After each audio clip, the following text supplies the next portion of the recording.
자, 우리가 부동산 시장의 트렌드, 추세를 읽을 때, 트렌드를 읽을 때 우리가 꼭 필요한 게 격차가 커졌다가 또 줄어드는 시기가 있습니다. 그러한 사이클 측면에서 타이밍을 잘 선택을 하신다면은 우리가 부동산 재테크를 하는 데 있어서 굉장히 현명한 타이밍을 선택할 수 있는 그런 지식이나 상식을 우리가 얻을 수가 있습니다. 그래서 제가 오늘은 갭매우기 시장이라는 것은 어떤 것을 칭하며 어떤 형태로 갭매우기 현상이 나타나는지, 또한 마지막으로 갭매우기 현상을 우리가 이해를 할 때 또 놓치면 안 되는 사항, 좀 유의할 사항이죠. 거기까지 좀 짚어드리도록 하겠습니다. 자, 먼저 우리가 갭매우기 이 시장이라는 게 뭐냐 하는 것을 좀 이제 정의를 좀 말씀 좀 드리겠습니다. 정의를 말씀드리면요, 기본적으로 이렇게 보시면 됩니다. 우리가 부동산 시장에도 각 상품별로, 상품이나 지역별로 뭔가 선도하는, 앞을 끌고 가는 그런 선도하는 주력 상품이 있죠. 그런 선도 상품과 이런 선도 상품에 밀려서 가는 추종 상품이나 이런 추종 지역 간의 어떤 가격 격차가 커진 다음에 계속 가격 격차가 커질 수만은 없겠죠. 만약에 그렇게 계속 가격 격차가 커진다면은 이쪽으로만 무조건 투자자가 쏠리겠죠. 그렇지만은 이런 추종 상품에도 격차가 해소되는 시점이 있다는 거죠. 그런 시점을 잘 이용을 해야 되기 때문에 이런 그 격차를 해소해 나가는 시기에 있어서의 어떤 주택시장의 어떤 시장을 이런 게 칭한다고 보시면 되겠습니다. 그러면 갭매우기 시장, 어떤 격차가 커졌다가 격차를 줄여가는 그런 시기라고 보시면 되겠습니다. 그래서 우리가 일명 이런 또 갭매우기 시장을 다른 사람들은 키 맞추기 시장이라고도 이게 일컫습니다. 그렇기 때문에 갭매우기 시장, 키 맞추기 시장의 의미는 동일하다고 보시면 되겠습니다. 자, 그래서 우리가 한 네 가지 유형별로 어떤 갭매우기 현상이 어떻게 나타나는지를 한 네 가지 유형별로 제가 구분을 해서 좀 말씀 좀 드리도록 하겠습니다. 자, 첫 번째 지역별입니다. 지역별 갭매우기. 첫 번째 유형은 지역별이다. 그러면 우리가 흔히 말하는 강남권 대 비강남권, 서울 대 수도권, 수도권 대 비수도권, 역세권 대 비역세권. 자, 아무래도 이 앞쪽이 뭐예요? 선도죠. 선도. 이쪽이 추종 지역이 되겠죠. 그래서 일반적으로 이런 현상도 사이클이 위에서부터 아래로 나올 수 있다는 거. 위에서부터 아래로 나올 수 있다는 것도 우리가 참고로 알아두실 필요가 있고요. 자, 현재 비강남권 아파트, 즉 우리가 흔히 말하는 강북권이라고 하죠. 강북권 아파트 가격 상승이 최근에 많이 되면서 강남권과의 격차가 커졌던 게 이제 좀 줄어드는 그런 시기에 와 있는 거죠. 자, 그렇지만은 우리가 수도권과 비수도권의 격차가 커졌다가 2, 3년 전에 많이 축소가 됐죠. 근데 또 최근에 격차가 또 다시 늘어나는 그런 시기에 있는 거죠. 그렇기 때문에 이걸 갖다가 획일적으로 볼 수가 없고요. 지역별로 나눠서 보셔야 된다는 것도 우리가 놓치시면 안 되겠죠. 자, 두 번째 유형입니다. 아파트 노후도별, 즉 아파트 연식별로 갭매우기 시장이 형성되고 있죠. 자, 예를 들어서 새 아파트 대 중고 아파트, 여기서 중고 아파트라고 하면은 한 10년에서 한 20년 된 아파트, 이런 중고 아파트 대 노후 아파트, 한 25년 이상 된 노후 아파트 간의 어떤 갭매우기 시장이 어떻게 나타나는지를 좀 보시면요. 먼저 최근에 이번 상반기 데이터죠. 상반기 데이터의 어떤 서울 자료를 기준으로 본다면은 아무래도 보세요. 자, 이 빨간 선이 뭡니까? 10년 초과에서 15년, 우리가 흔히 말하는 중고 아파트죠.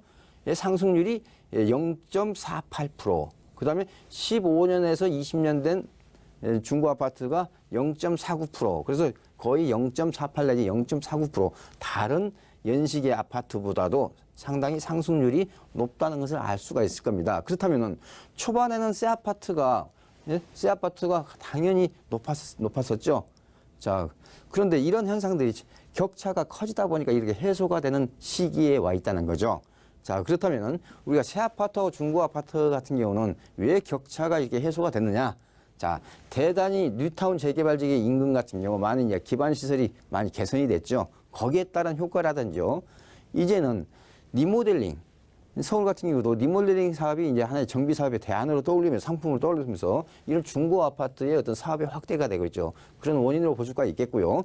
그 다음에 이제 중고 아파트하고 노후 아파트의 어떤 격차가 최근에 좀 벌어지고 있습니다. 이번에는 격차가 해소가 되는 게 아니라 그 이유는 안전진단 요건이 강화가 되면서 예를 들어서 한 25년 이상 된 아파트에 대한 재건축에 대한 기대감이 그만큼 축소가 되면서 가격에 반영하는 그런 시기라고 보시면 되겠습니다. 그렇기 때문에 새 아파트하고 중고 아파트는 격차가 지금 줄어드는 그런 시기이고 오히려 중고 아파트와 노후 아파트는 격차가 오히려 늘어나는 그런 시기에 있다. 그래서 획일적으로 볼 게는 절대 아니다는 걸 말씀드리겠습니다. 자, 세 번째 유형 보겠습니다. 세 번째는 아파트 면적별, 즉 우리가 아파트 평형대별로의 갭 메우기 시장이 그런 유형이 있을 수 있죠. 자, 우리가 중소형 아파트 대 중대형 아파트.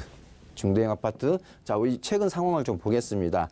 자, 최근 상황 같은 경우는 중대형 아파트, 즉 전용 면적 85제곱미터 초과하는 게 4.47%, 60제곱미터 이하가 3.99%. 해서 반드시 이런 데이터만 보면은 중대형 아파트 가격 상승률이 높았습니다. 그러면은 선도하는 상품이 중대형 아파트라고 생각하시면 안 되겠죠. 중소형 아파트가 선도하는 거고요. 이쪽은 추종입니다. 추종.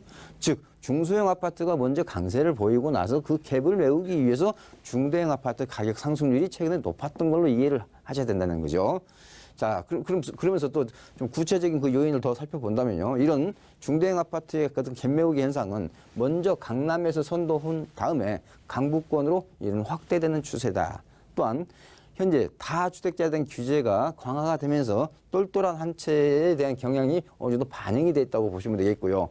그다음에 그동안에 중대형 아파트 공급량이 상당히 줄어들었죠. 거기에 따른 반사이익, 즉 희소성의 가치에 의해서 갭 메우기 현상이 나타난다라고 보시면 되겠습니다. 그렇지만 어디까지나 중소형 아파트가 선도 상품이다 하는 것을 놓치시면 안 되겠습니다. 자, 네 번째 유형입니다. 이번에는 주택 상품별 갭 메우기 시장. 그래서 네 번째 유형인데요. 이건 어떻게 이해를 하시면 되냐면요. 우리가 흔히 말하는 대단지 아파트 대 소규모 한두 동 아파트, 일반 아파트 대 주상복합 아파트, 이쪽이 선도가 되겠죠. 이쪽이 추종. 예. 자, 이거는 초기 투자금 측면에서 어떤 그런 격차가, 초기 투자금이 적다 보니까 이쪽은 초기 투자금이 많고 이쪽은 초기 투자금이 적다 보니까 그런 매력의 요인으로 해서 갭 메우기 하나의 요인으로 지금 작용을 하고 있다고 보시면 되겠습니다.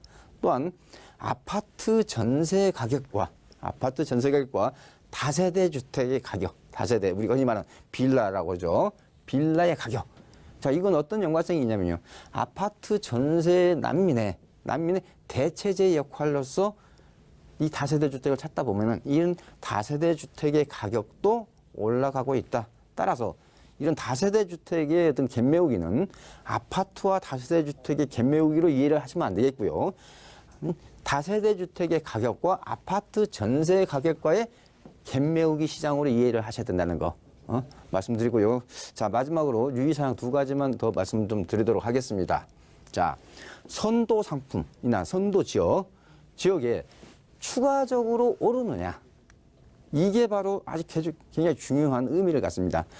즉 강남의 새 아파트가 추가적으로 더 상승을 하느냐에 따라서 2차적인 갭 메우기 시장이 그 후에 나타날 수 있다는 거죠. 즉 선도 상품의 추가 상승 여부가 이런 갭 메우기 시장을 이해를 하실 때, 투자 타이밍을 잡으실 때 굉장히 중요한 의미를 갖는다는 거죠. 자, 두 번째는 갭 메우기 시장에 우리가 갭 메우기 시장이 격차가 많이 커졌다. 지금 정도는 추종 상품에 투자를 해도 괜찮겠다 하는 투자 타이밍을 설정하시는데 좋다 이거죠. 그렇기 때문에 갭 메우기 시장이 초반부에 진입이 돼 있다. 추종 상품에. 그렇다면 이제는 추종 상품에도 우리가 투자를 해도 좋은 시기에 와 있다. 따라서 그렇지만 여기서 한 가지 놓치시면 안 되는 게요. 이런 추종 상품 자체가 경쟁력이 높아서 갯먹이 현상이 나타난다라고 이해를 하시면 안 된다는 거죠. 격차 해소 차원에서 올라간다라고 보시면 되겠습니다. 자, 그래서 제가 오늘은 우리 주택시장에서 나타날 수 있는 갯먹이 현상을 유형별로 한 4가지로 제가 요약해서 말씀드렸고요. 유의사항까지 정리를 해서 말씀 좀 드렸습니다. 제가 주관하는 세미나는 매주 금요일 오후 2시, 토요일 오후 2시에 있습니다. 그런데 이번 주에는 좀 세미나가 좀 제가 특색 있게 좀 편집을, 준비를 좀 했습니다. 자, 금요일 같은 경우는요, 현지 공인중개사가 말하는 재개발 지역에 대해서 강의가 있겠습니다. 그래서 이번 주에는 신길 뉴타운과 장이 뉴타운에 대해서 말씀드릴 거고요. 자, 토요일에는 제가 용산 지역 분석을 이렇게 특집으로 지금 진행을 할까 합니다. 자, 그리고 또한 오신 분에 한해서는 개별적으로 세미나 후에 1대1 상담까지도 진행을 해드리고 있습니다. 우리 시청자님들 특히 재개발 지역에 관심이 있다면요, 이번 세미나에 오시면 상당히 유익할 걸로 판단이 되기 때문에요, 많은 관심 부탁드리겠습니다.